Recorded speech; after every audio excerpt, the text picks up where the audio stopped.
ସାଙ୍ଗମାନେ ଦେଖିବ ଯେ ଉଷୁନା ଭାତ ତା ସାଙ୍ଗ ରୋହି ମାଛ ପୁରା ଝୋଳ ଦେଖିବ ପିସ୍ କରା କୋଭଳିଆ ହେଇଛି।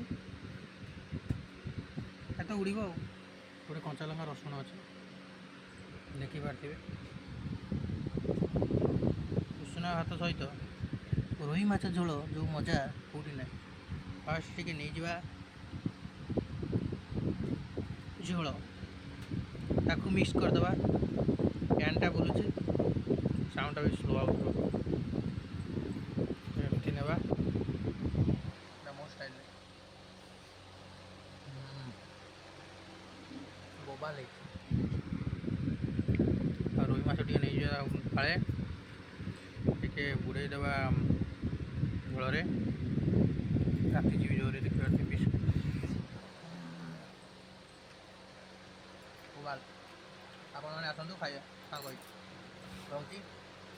ଜୟ ଜଗନ୍ନାଥ। Bye bye.